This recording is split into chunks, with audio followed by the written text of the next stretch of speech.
नमस्कार, मैं दीपा कार्की आप सभी का बहुत बहुत स्वागत अभिनंदन करती हूँ आपके अपने फैमिली शो घर परिवार में, जहाँ हम हमेशा की तरह लेकर हाजिर हैं आज का खास विषय, साथ में कुछ सेगमेंट और मिलवाते हैं खास शख्सियत से हमारे सेगमेंट हम हैं कुछ खास में, जिनकी कहानी हम सभी के लिए मिसाल बनती है। और इसके अलावा देते हैं छोटी छोटी लेकिन ज़रूरी बातें टिप्स में। तो आइए देरी न करते हुए बढ़ते हैं अपने कार्यक्रम की ओर और सबसे पहले जानते हैं क्या है आज का विषय।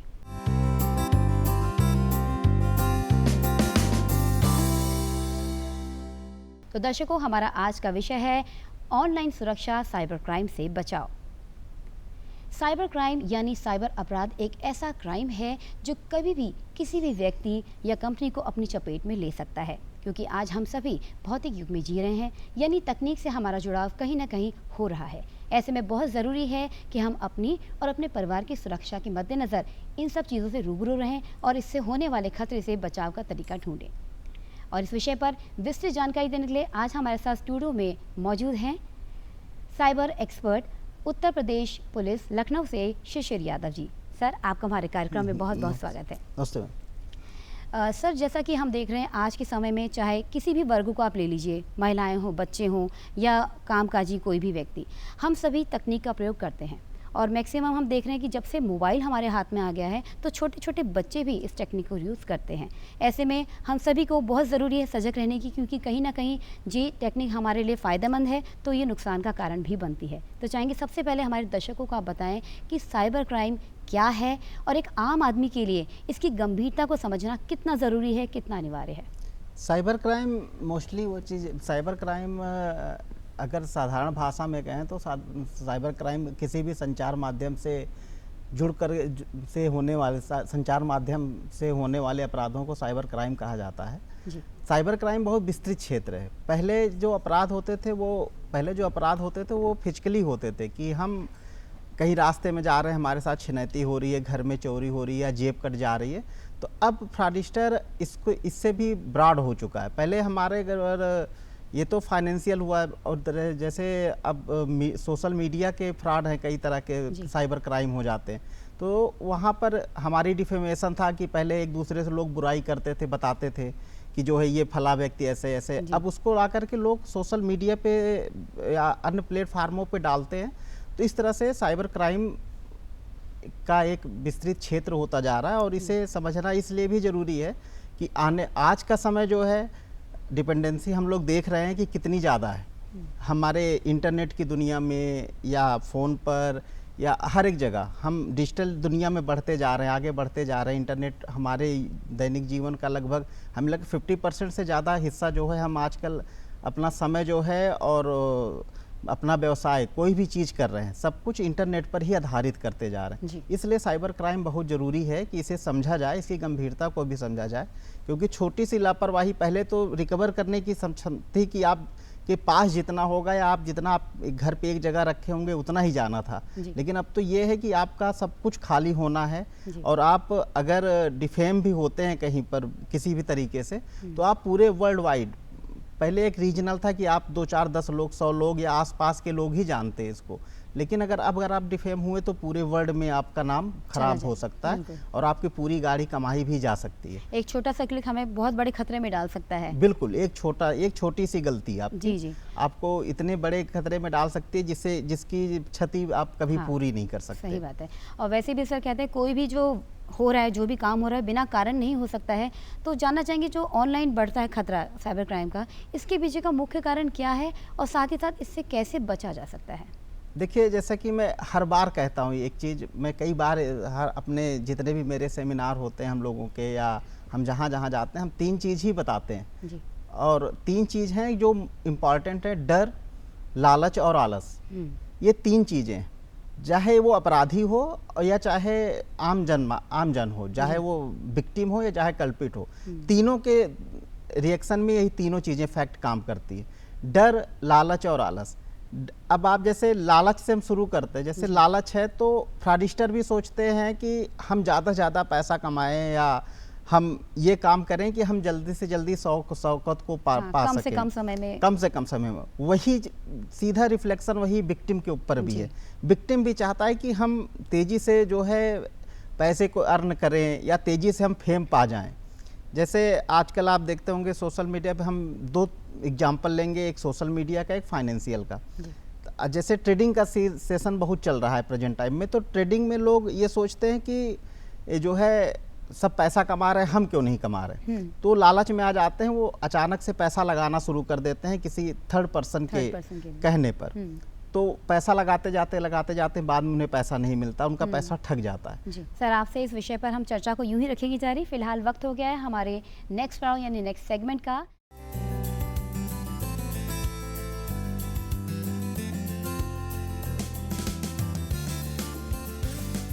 दर्शकों, किसी ने सच ही कहा है कि प्रतिभा और सच्ची लगन किसी सहारे और उम्र की मोहताज नहीं होती है। कमज़ोर से कमज़ोर व्यक्ति भी यदि ठान ले तो असंभव कार्य को भी संभव किया जा सकता है। हमें कुछ खास में हम आपको मिलवाने जा रहे हैं एक ऐसे नन्हे मेहमान से जिन्होंने कम उम्र में अपनी अलग पहचान बनाई है। जी हाँ, हम बात कर रहे हैं कक्षा 4 में पढ़ने वाले 10 वर्षीय अर्श आदिल की, जो कि स्केच आर्टिस्ट हैं। तो आइए इनसे मिलते हैं और जानते हैं इनकी प्रतिभा के बारे में। हेलो अर्श। हेलो। आपका हमारे शो में बहुत बहुत स्वागत है। Thank you. वैसे क्या कर रहे हैं अभी आप? मैं ये एक स्केच बना रहा हूँ। जी, जैसा कि मैं देख सकती हूँ बहुत ही सुंदर स्केचिंग आप कर रहे हैं इस समय भी, और बहुत सारी यहाँ देखने को मिल रही है। आपने काफ़ी स्केचिंग की है। आप बता सकते हो आपने इसकी शुरुआत कहाँ से की, कैसे आपके जहन में आया कि आपको स्केचिंग करनी है? मैं वीडियोस में देखता था लोगों को स्केच बनाते हुए, तो वहीं से मैं इंस्पायर होकर मैंने सोचा कि मैं भी एक बार बनाऊं और देखूं कि मैं भी ऐसे बना पाता हूं या नहीं। तो अर्श, आप बता सकते हैं आपने पहली स्केचिंग कौन सी बनाई थी? मैंने एक पहली स्केचिंग बनाई थी एक लड़के की जो सनग्लासेस पहना हुआ था। अच्छा, तो जब आपने इसको बनाया और आपने फैमिली को दिखाया होगा नहीं, तो कैसा इम्प्रेशन था लोगों का, कैसा रिएक्शन आया था? उनका रिएक्शन अच्छा था और उन लोगों ने एक्सपेक्ट नहीं किया था कि मैं पहली बार में इतनी अच्छी बनाऊंगा। मैं अकेले बैठ के बना रहा था और मैंने अच्छे से शेडिंग की, अच्छे से आउटलाइनिंग की। उसके बाद में मैंने दिखाया तो रिएक्शन बहुत अच्छा आया था। तो आदिल, हमें बताएंगे कि आप किस किस तरह की स्केचिंग बना लेते हैं? मैं नॉर्मल कलर वाली स्केचिंग भी बना लेता हूँ और जो पेंसिल शेडिंग वाली है उसको भी बना लेता हूँ। आदिल, ये बताओ आपका फेवरेट कैरेक्टर कौन सा है जिसमें स्केचिंग बनाना आपको बहुत पसंद है? मैं एनिमे का कैरेक्टर है नारुतो, उसकी मुझे स्केचिंग बनाना बहुत अच्छा लगता है। दोस्तों को भी पहले इनकी स्केचिंग बनाते हुए देखता था तो मुझे भी फिर अच्छा लगने लगा, तो मैं भी अब इसी कैरेक्टर की स्केचिंग बनाता हूँ। और इसके अलावा और कौन कौन सी स्केचिंग आप बना लेते हो? इसके अलावा जो जैसे कि कंपनीज के लोगों की स्केचिंग बना लेता हूँ और नॉर्मल जो फेसेस होते हैं उनकी भी बना लेता हूँ। तो आप इनको देखकर बनाते हो? फर्स्ट टाइम देख कर आपके जहन में आ जाता है कि आपको ऐसा बनाना है? हाँ, जैसे कि सामने अगर रखा है तो उसको पहले अच्छे से एक दो बार देख लिया, उसके बाद उसको अगर हटा भी देंगे तो आप बना लूँगा? तो बना लूँगा। अच्छा, ये बताइए स्केचिंग करते समय किन खास चीज़ों का आप ध्यान देते हो? छोटी छोटी बातें हैं जो आपके जहन में रहती हो कि इसको फोकस करके बनाना है, वो कौन सी चीज़ें हैं? जैसे कि जब स्केच कंप्लीट हो जाता है शेडिंग वाला, तो जो आउटलाइन करते हैं वो परमानेंट ब्लैक मार्कर से करते हैं, तो उसमें गड़बड़ नहीं करनी होती है, क्योंकि अगर उसमें हो गए तो पूरी ड्राइंग ख़राब हो जाएगी, तो उसका बहुत ध्यान रखना होता है। और ब्लेंडिंग के टाइम में ड्राइंग के जो बॉर्डर हैं उससे बाहर वो पेंसिल की शेड ना जाए, ब्लेंडिंग के टाइम में इसका ध्यान रखना होता है। अच्छा, स्केचिंग में हम देखते हैं कि बहुत जो शेडिंग है पूरी पेंसिल की होती है, तो किस तरह का पेपर, टेक्सचर और पेंसिल आप यूज़ करते हो? 100 GSM से ऊपर के थिकनेस का पेपर ड्राइंग के लिए यूज़ होता है और 6B, 8B और 10B की पेंसिल्स अगर आप प्रॉपर ड्राइंग की शेडिंग कर रहे हो तो उसके लिए यूज़ होती है। अच्छा, तो बेटा जैसे हम देख रहे हैं इतनी सुंदर स्केचिंग आपने की, बहुत ही बेहतरीन है ये स्केचिंग। इनके लिए आपने कोई क्लासेस ज्वाइन की है या आप खुद से ही कर लेते हो? ये सब मैं अपने आप से बनाता हूँ, मैंने कहीं पर मैं ट्रेनिंग नहीं लेता हूँ, अपने आप से बनाता हूँ। तो बेटा जैसे हम आमतौर पे देखते हैं कि बहुत से घर वाले होते हैं बच्चों को सपोर्ट नहीं करते हैं, कुछ लोग करते भी हैं, तो आपके पेरेंट्स आपको सपोर्ट करते हैं? इसका हमें कितना सपोर्ट करते हैं? जब भी मैं बनाता हूँ तो मुझे मेरे पेरेंट्स की तरफ से भी मोटिवेशन मिलता है अच्छे से। तो दर्शकों, यहाँ पे हम आपको बताना चाहेंगे, अगर आपके घर में भी कोई ऐसे बच्चे हैं जिनके अंदर कुछ अलग हुनर है तो आप उन्हें मोटिवेट ज़रूर करें, क्योंकि बच्चों को जब आप मोटिवेट करते हैं तो उनका हुनर और निखर के सामने आता है। तो बेटा, हम जानना चाहेंगे आपने क्या सोचा, आगे चलकर क्या बनना है, लक्ष्य क्या रखा है आपने? मेरा लक्ष्य है कि मैं आगे चलकर क्रिकेटर या आईएएस ऑफिसर बनूं। तो आपके दोस्तों के बीच जब आप जाते होगे तो आपको कैसा महसूस होता है? मुझे क्या बहुत कहते हैं आपके दोस्त? प्राउड फील होता है कि मैं अपने दोस्तों के बीच में अच्छी स्केचिंग बनाता हूँ और शूटिंग में भी मैं अच्छा हूँ, इसलिए मुझे प्राउड फील होता है मेरे दोस्तों के बीच में जब भी मैं जाता हूँ। तो बेटा ये बताओ, आप इतनी अच्छी स्केचिंग करते हो तो स्कूल लेवल्स में कॉम्पिटिशन्स वगैरह होते हैं या एग्जीबिशंस लगती हैं, उसमें कभी पार्टिसिपेट किया है आपने? किया एग्जीबिशन में पार्टिसिपेट और मेरी ड्राइंग भी लगी है वहाँ पर।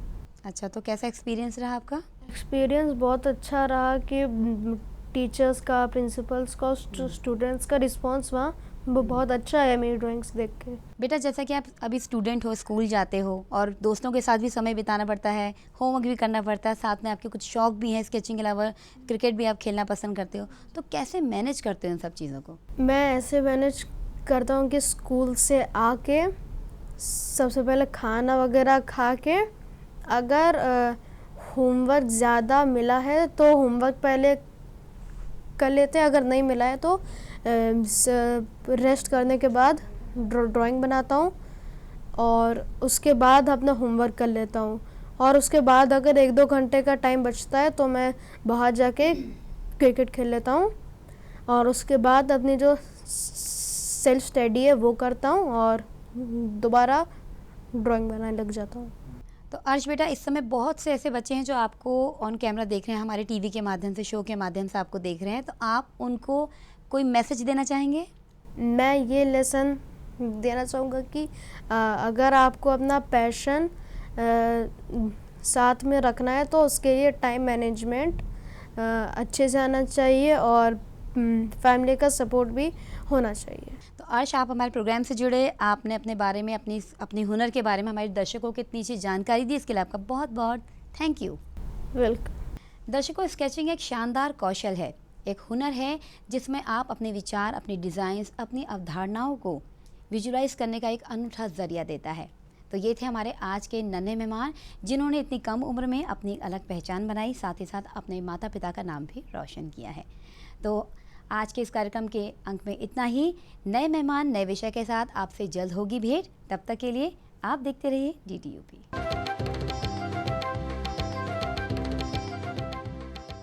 तो दर्शकों, आज हम चर्चा कर रहे हैं साइबर क्राइम पर और समझने का प्रयास कर रहे हैं कि साइबर क्राइम क्या है और ये किस किस प्रकार से लोगों को अपनी चपेट में ले सकता है। और विषय पर विस्तृत जानकारी देने के लिए हमारे साथ स्टूडियो में मौजूद हैं उत्तर प्रदेश पुलिस लखनऊ से शिशिर यादव जी, जो कि साइबर एक्सपर्ट हैं। सर, हम बात कर रहे थे कि चाहे बच्चे हों, बड़े हों, बहुत ही आसानी से बुज़ुर्गों को भी ये लोग अपनी चपेट में ले लेते हैं। तो हैकिंग का आपने बता रहे थे कि हैकिंग के बारे में, तो हैकिंग किस तरह की श्रेणी में आता है और अगर इसमें वो पकड़ा जाता है अपराधी तो उसके लिए सज़ा क्या है, साथ में इससे बचाव कैसे किया जाए? हैकिंग मतलब सीधी सी है कि एक डिवाइस को दूसरे व्यक्ति द्वारा कंट्रोल करना या उसके अंदर की सारी जानकारी बिना बताए ले लेना जी। इसे हैकिंग कहा जाता है। हैकिंग में जब भी कोई अरेस्ट होता है तो BNS की कई धाराओं में वो कवर होता है और IT एक्ट उसके साथ लगती है, जिसमें 3 माह से लेकर के लाइफ टाइम प्रिजर्वेशन तक की सजाएं हैं जी। दोनों धाराओं, दोनों एक्टों को मिला करके। और हैकिंग होती कैसे है, उसके लिए साइबर अपराधियों ने कई तरीके के इजाद किए हैं। जैसे जब तक कोई चीज़ दूर दूर रहेगी तब तक उसमें कुछ होना नहीं है। जैसे पहले होता था कि जब तक 2 चीज़ें संपर्क में ना आए, उसके लिए जैसे फ्राडिस्टरों ने APK फाइल इजाद की। APK फाइल कई तरह से जैसे यूज होती है। हाँ जी। मतलब वो अच्छे कामों के लिए भी यूज की जाती है, जैसे बड़े डाटा को छोटे में पॉकेट में बना करके भेजना, इस तरह से यूज होता है। तो APK फाइल आपके सिस्टम में जा करके आपकी कई तरह की चीज़ों को एनालिसिस करता है, कई तरह की चीज़ों को का एक्सेस ले लेता है, जिसके पास उसका कंट्रोल होता है, मदर कंट्रोल, उससे वो उसे डील कर सकता है। जैसे कुछ ऐप है, ये सब चीज़ हम जानते हैं, इन्हीं के फंक्शन पे वो भी काम करता है। जैसे इनकी प्रोग्रामिंग होती है वैसे उनकी प्रोग्रामिंग, वो हाइड होते हैं, जैसे ही आपके उसमें इंस्टॉल होते हैं वैसे ही वो जो है अब मतलब हाइड हो जाते हैं। अच्छा। उनको जा करके आपको खोजना पड़ेगा बड़ी उससे तो मिलते हैं, फिर उनको आप अनइंस्टॉल करना होता है। जी जी, अनइंस्टॉल करने के बाद वो हाँ, समस्या खत्म हो जाती है वहाँ समस्या पे। खत्म हो जाती है। हालांकि जैसे ही आप किसी डिवाइस में उसे इंस्टॉल करते हैं तो सारे डिवाइस, इसीलिए कहा जाता है कि आप एंटीवायरस अपने हाँ। फ़ोन में, अपने सिस्टम में ज़रूर रखें। जैसे ही कोई नई चीज़ आती है तो उसको डिटेक्ट करता है, अगर कोई संगीन है तो उसे जो है वो जी, इंस्टॉल तो इससे करने हम से इससे भी रोकता हम है। काफ़ी हद तक जबरदस्ती सेफ ना रह करें, सकते वो हैं। रोकता है। बहुत से लोग हाँ। क्या करते हैं, रोकता है तब भी कहते हैं कर आप लेते हैं, हाँ। कर लेते हैं, हाँ, आगे क्या देखते हैं नया क्या चीज़ है। होगा। तो अगर कोई रोके तो उसे रुक जाना है, रुक वहीं जाना से उसे चाहिए। कर लेना है। अगर ऐसा कुछ हो भी जाता है कभी आपको, सबसे पहले आपको अपना फ़ोन स्विच ऑफ करना है और अपने डाटा को कहीं दूसरी जगह सेव कर लेना सेव चाहिए। करना है। सेव करने के बाद अपने फ़ोन को या अपने सिस्टम को फॉर्मेट करिए और फिर से नए तरीके फिर से रीस्टार्ट करिए। और उसमें रीस्टार्ट करने के लिए भी आपको सारी अपनी मेल आईडी जो चलाते हैं या जिससे वो कंट्रोल होता है, हाँ। जितने भी तरह के पासवर्ड हैं, सारे पासवर्ड आपको बदलने होंगे। बदल देनी चाहिए। जी। अच्छा। सर, जैसा कि हम देखते हैं आमतौर पे बुज़ुर्ग होते हैं, बच्चे या कामकाजी लोग, कई बार उनके बैंक से पैसे चोरी हो जाते हैं, हैक हो जाते हैं। तो ऐसे में जब वो कंप्लेंट फाइल करते हैं तो क्या उनका मनी बैक होता है? उन्हें किसी तरह से पकड़ा जाए, हाँ। कुछ भी मिल जाता है? हाँ, पैसे मिलते हैं। उस जैसे ऐसे कभी कोई फाइनेंशियल फ्रॉड हो जाए किसी के साथ, तो एमएचए की एक हेल्पलाइन नंबर है 1930। आप उस पर तुरंत फ़ोन करिए 1930 पर। उसके बाद www.cybercrime.gov.in पर जा करके उसको फार्म को रजिस्टर्ड कर दीजिए। तो आपके संभावना, मतलब कि ना के जहाँ ना है वहाँ आप 90% तक उम्मीद है कि आपका पैसा होल्ड हो जाएगा और मिलने के चांसेस बढ़ जाते हैं। और कभी कभी कई लोग शिकायत करते हैं, सर लगता नहीं है। एक बार में नहीं लगा तो आप 1-2 बार में ट्राई करिए, ज़रूर फ़ोन लगता है। और नज़दीकी सारे थानों में जो है साइबर सेल एक्टिवेट है। आप साइबर सेल में जाकर, सारे थानों में जा कर के आप उसकी शिकायत रजिस्टर करा सकते हैं। और हर ज़िलों में साइबर थाने बने हैं और साइबर सेल एक केंद्रित रूप से हर ज़िलों में भी एक साइबर सेल संचालित है। आप वहाँ भी जा कर के अपनी शिकायत दर्ज कर दें। वहाँ जाते वक्त आपको चीज़ें क्या ले जानी है, जैसे फाइनेंशियल फ्रॉड हुआ है तो आपको स्टेटमेंट मस्ट है कि आप स्टेटमेंट ज़रूर ले जाएं। हाँ, बैंक स्टेटमेंट। हाँ, बहुत से लोग होते हैं कि वो कहते हैं कि सर ये स्टेटमेंट है, स्टेटमेंट नहीं लाएं तो उससे डिले होता है। तो आप पहली चीज़ तो आप तुरंत स्टेटमेंट ज़रूर लेकर जाएं। स्टेटमेंट सबसे ज़रूरी है। जी जी। सर, हम बात करें कई तरह से जो फ्रॉड हो रहे हैं साइबर में आजकल, तो ऐसे ही बच्चों का मैटर बड़ा सेंसिटिव होता है। हम देख रहे हैं कि बड़े तो बड़े बच्चों को भी लोग इस चपेट में ले लेते हैं और कहीं तक उनका बहुत मिसयूज़ भी होता है। बच्चे जिनको खुद भी नहीं पता है कि हमारे साथ क्या सही क्या गलत हो रहा है। ऐसे में बच्चों की सुरक्षा के लिए क्या नियम कानून बनाए गए हैं? और अगर बच्चों के ऊपर कोई ऐसा शोषण करता दिखाई देता है, ऐसा फ्रॉड करता, तो उसके लिए क्या पनिशमेंट है? बच्चों से अगर कोई पनिशमेंट, अगर बच्चों के साथ ऐसा कुछ होता है, मतलब बच्चों के साथ बच्चों के किसी को लेकर कोई मिसयूज करता है कुछ, तो उसमें सबसे कठिन सज़ा उसी में है, 7 साल से लेकर लाइफ टाइम तक की। अच्छा। और पेनल्टी ऑफ डेथ तक की भी सजाएं हैं उसमें। अच्छा जी। तो बहुत हाई वो है, बहुत कठिन। पास्को एक्ट सुना होगा। हाँ हाँ। उसके अंतर्गत सारी प्रोसीडिंग चलती है। उसमें बीएनएस भी चलता है और आईटी एक्ट भी उसी के साथ चलती है। पास्को एक्ट लगता है उसमें। तो बहुत कठिन वो है। अगर आपको ऐसा कहीं कोई मिलता है, अगर आपको ये मतलब कहीं पे भी एडल्ट पोर्नोग्राफी या उससे रिलेटेड कोई आपको सब्जेक्ट मिलते हैं, तो उसके लिए भारत सरकार की जो साइट है, हमने बताया अभी www.cybercrime.gov.in पर जा कर के आप वहाँ पर शिकायत कर सकते हैं। वहाँ से आपको यूआरएल उठानी है और उस पर ले जा कर के शिकायत कर देनी है, वहाँ पेस्ट कर देना है, शिकायत करनी है। वहाँ पे आप जान करके भी कर सकते हैं, एनोनिमस और अनोनिमस, मतलब कि अपने आप को गुप्त रखते हुए भी आप उस पर शिकायत कर सकते हैं। आपकी कहीं भी कोई जानकारी लीक नहीं की जाएगी और वहाँ से वो कंटेंट भी हट जाएगा और जो कल्पित होगा उसके अगेंस्ट कार्रवाई भी की जाती है। जी सर, आपसे इस विषय पर हम चर्चा को यूं ही रखेंगे जारी। फिलहाल वक्त हो गया है हमारे नेक्स्ट राउंड यानी नेक्स्ट सेगमेंट का, संगठन में शक्ति। संगठन में शक्ति वो सेगमेंट है जहां हम आपको ऐसे संगठन से मिलवाते हैं जहां पे कुछ महिलाएं या फिर कुछ लोग मिलकर एक संगठन बनाते हैं और अपने साथ साथ दूसरों को भी रोजगार के अच्छे अवसर उपलब्ध कराते हैं। तो आइए देखते हैं संगठन में शक्ति में आज क्या है खास।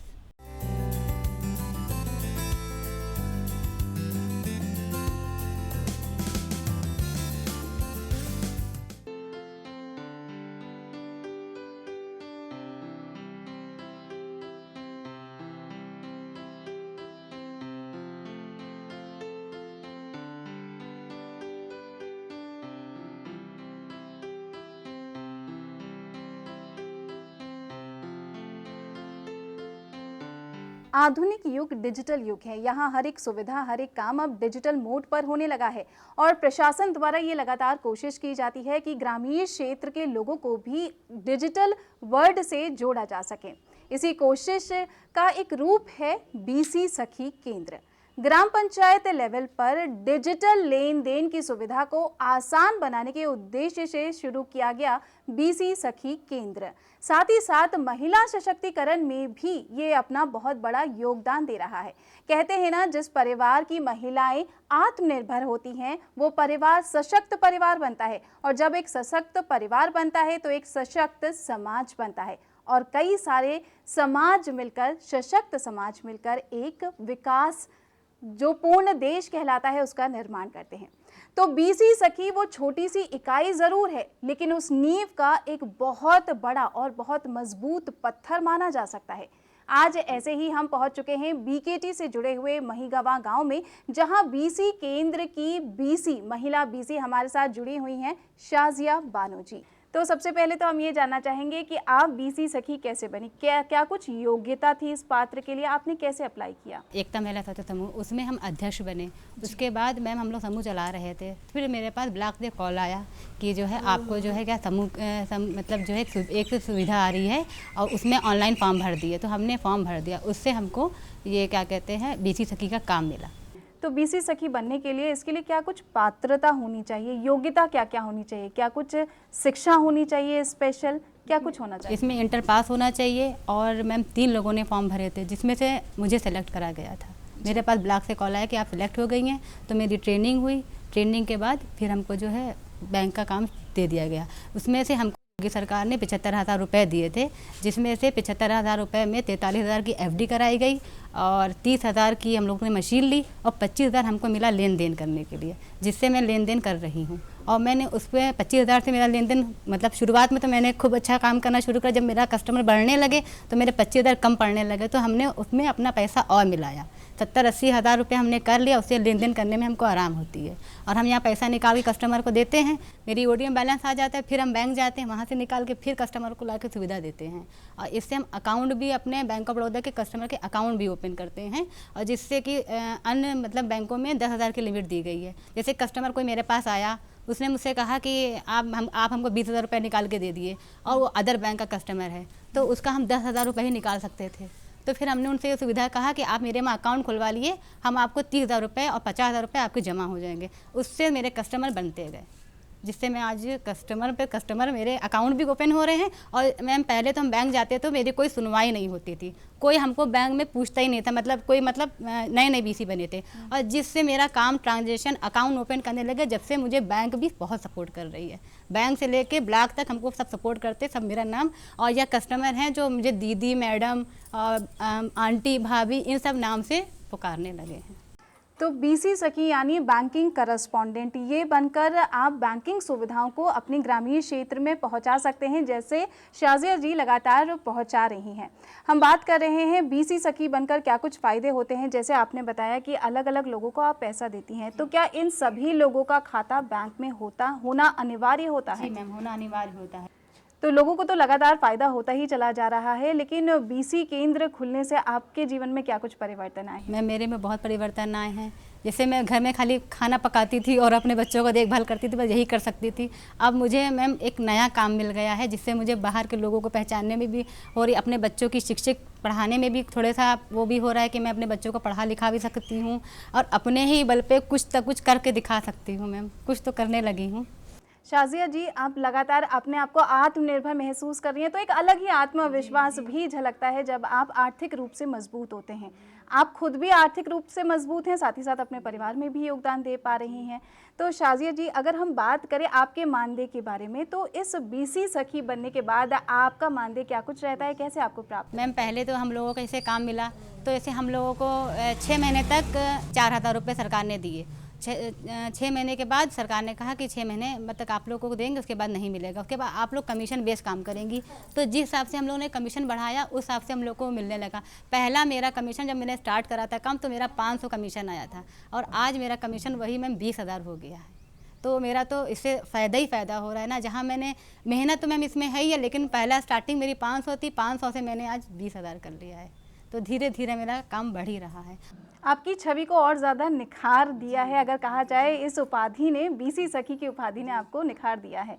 तो उन तमाम महिलाओं को जो आपको देख रही हैं इस वक्त, उनको आप क्या कुछ कहना चाहेंगी? जैसे मैं आत्मनिर्भर बनी हूँ और मैं अपनी महिलाओं से, अपने गांव की समूह महिलाओं से ये कहना चाहूँगी कि वो भी आत्मनिर्भर बने और जो भी स्कीम आती है समूह से उसका ज़रूर उपयोग करें और उसका कार्य ज़रूर करें और अपना आत्मनिर्भर ज़रूर बने। तो शाजिया बानो जी, आपको बहुत बहुत मुबारक हो कि आप लगातार सशक्त होती जा रही हैं और हम उम्मीद करेंगे कि आप जीवन में नित्य नए आयाम को छूती रहें। आज हमारे साथ इस अंक में जुड़ने के लिए आपका बहुत बहुत धन्यवाद।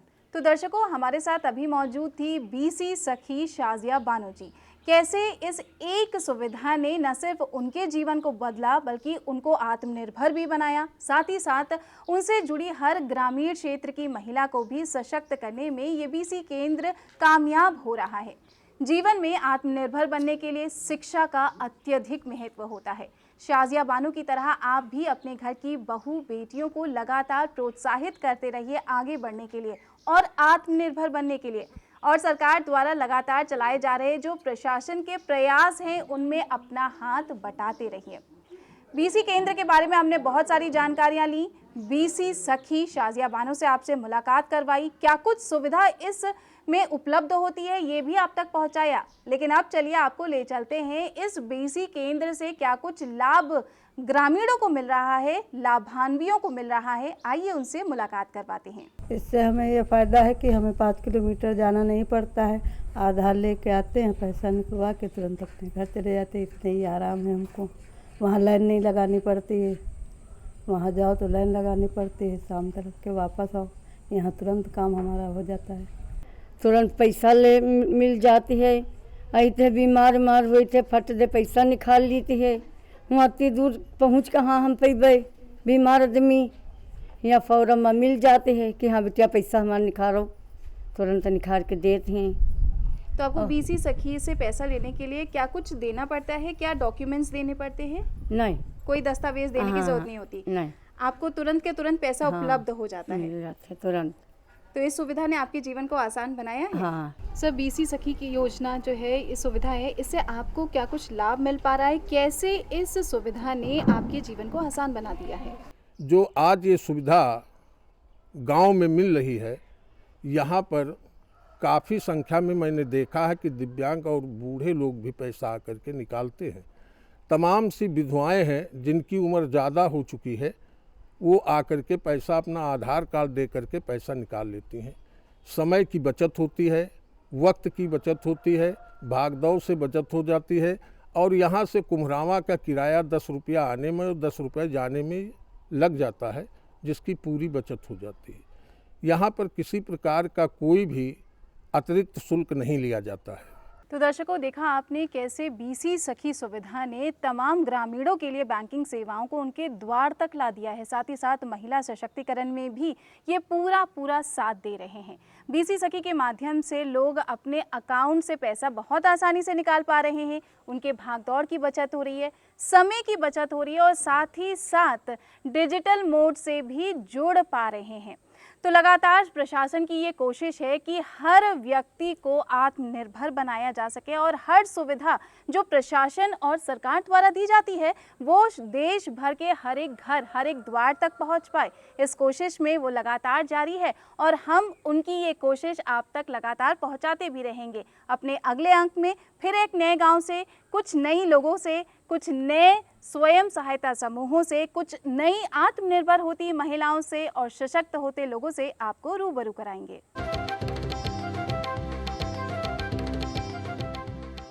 तो उम्मीद करते हैं आज का हमारा इस सेगमेंट आपको पसंद आया होगा। संगठन में शक्ति, जिसमें हमने आपको दिखाया कि कुछ महिलाओं ने किस प्रकार अपना एक संगठन बनाया और खुद को सशक्त बना रही हैं।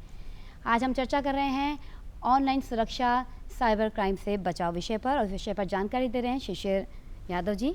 सर, आपने हमें कई तरह के प्रकार से बताया कि किस किस तरह से साइबर क्राइम बढ़ रहा है और ये बहुत ही आज के समय पे बहुत ही ज्वलंत विषय है कि हमें इससे बचाव भी करना है अपना, साथ में इसको समझना भी है। तो एक प्रकार इसका और है आइडेंटिटी की चोरी, यानी जब हमारी पहचान ही हमसे कोई चुरा ले, इससे ज़्यादा दुखद हमारे लिए कुछ नहीं होगा। तो हम जानना चाहेंगे आइडेंटिटी की चोरी कैसे होती है इसमें? आइडेंटिटी की चोरी मीन्स मतलब अभी जैसे आइडेंटिटी मीन्स होती है कि आपकी पहचान, जी। आपकी फ़ोटो, आपका नाम। जी।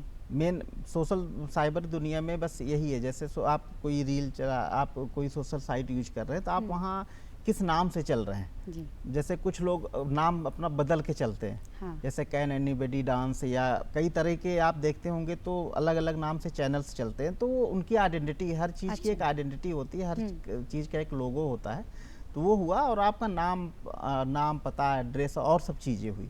आइडेंटिटी चोरी में सजाएं जो है उसमें भी वही है, मतलब पहले 420 सेक्शन से चलती थी, 420 उसके बाद और वो कितना बड़ा क्राइम कौन किस चीज़ को लेकर करता है उसी हिसाब से उसमें भी सजाएं हैं, सजाओं का प्राविधान है और सजाएं होती हैं।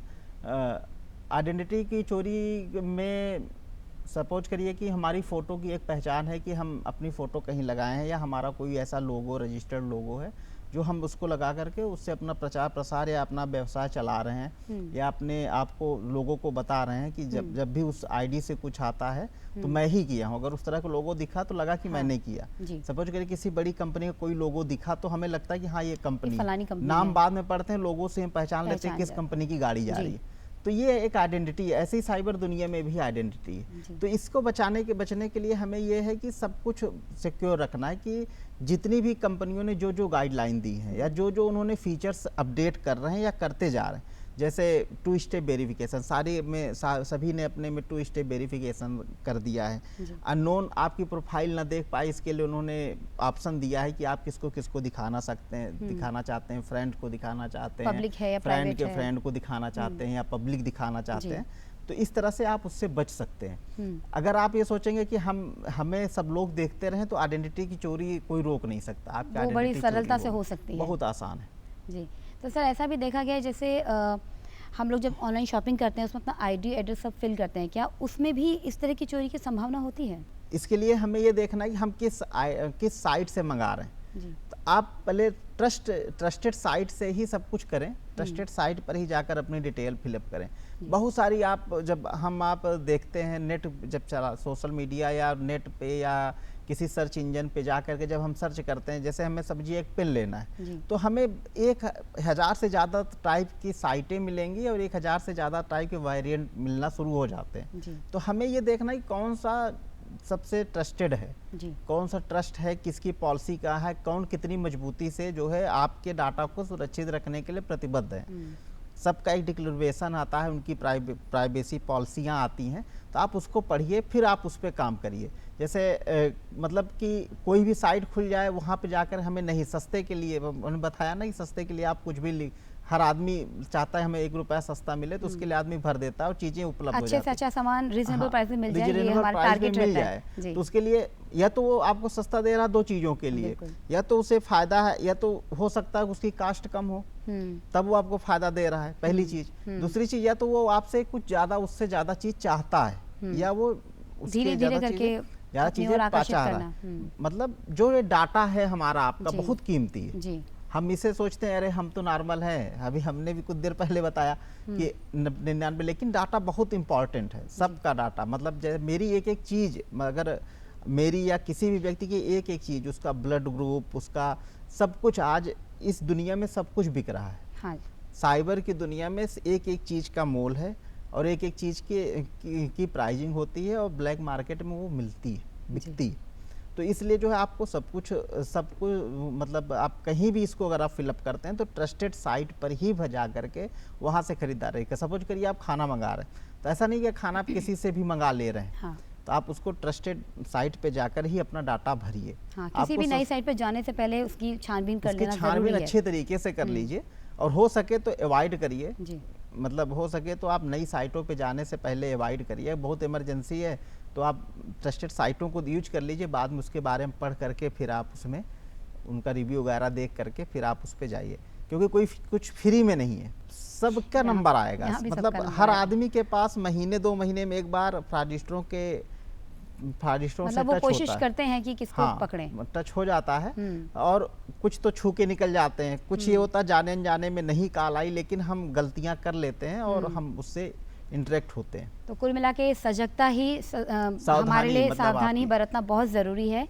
दर्शकों, इस विषय पर चर्चा को रखेंगे जारी। फिलहाल वक्त हो गया हमारे नेक्स्ट सेगमेंट टिप्स का, जहां हम कोशिश करते हैं छोटी छोटी लेकिन कुछ ज़रूरी बातें आपसे शेयर करें। तो आइए, आज हम सर आपसे जानना चाहेंगे, हमारे दर्शकों को कोई अच्छी अच्छी टिप्स ज़रूर दें।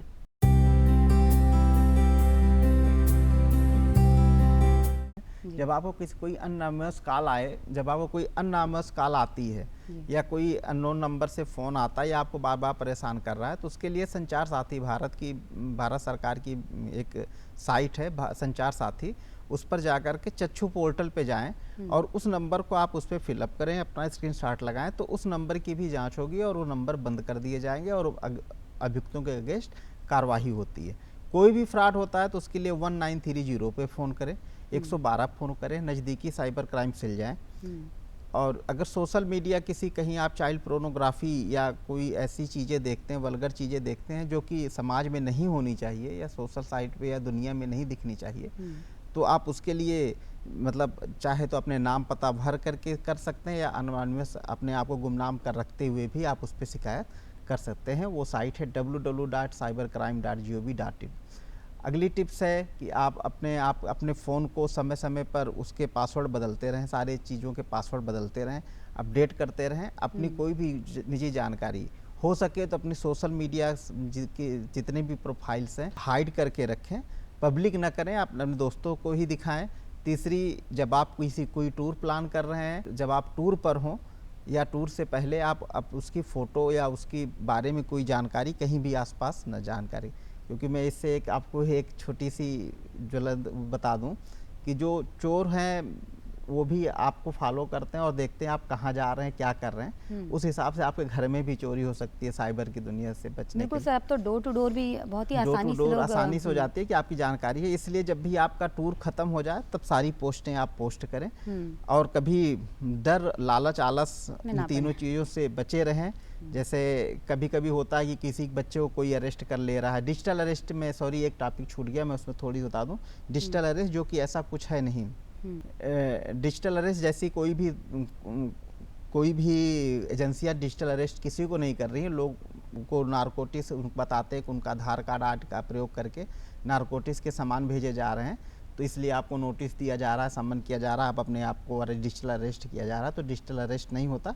ऐसे भी कोई सूचना आने पर आप नज़दीकी आप थाने जाएं, साइबर थाने जाएं, साइबर सेल जाएं या पुलिस वाले से मिल करके उससे बारे में बताएं। और अगर हो सके, अगर आप नहीं कहीं जा पा रहे हैं तो 10-20 लोगों से उस बातों को शेयर ज़रूर करें, जिससे कि वो चीज़ें आपके बीच से चली जाएंगी, अपने आप चली जाएंगी। तो दर्शकों, टिप्स मुझे लगता है आपको बहुत पसंद आई, क्योंकि ये टिप्स जो हैं वो मामूली नहीं है, बहुत ही सजग रहने की आवश्यकता है हमें, अपने लिए, अपने परिवार के लिए, अपने बच्चों के लिए। तो सर, टिप्स में तो आपने हमें इतनी अच्छी जानकारी दी, हमारे सभी दर्शकों को कोई संदेश देना चाहेंगे? सभी दर्शकों के लिए सिर्फ एक ही चीज़ है, सतर्क रहें, सावधान रहें और किसी भी परिस्थिति में आप सब पुलिस के पास जा सकते हैं।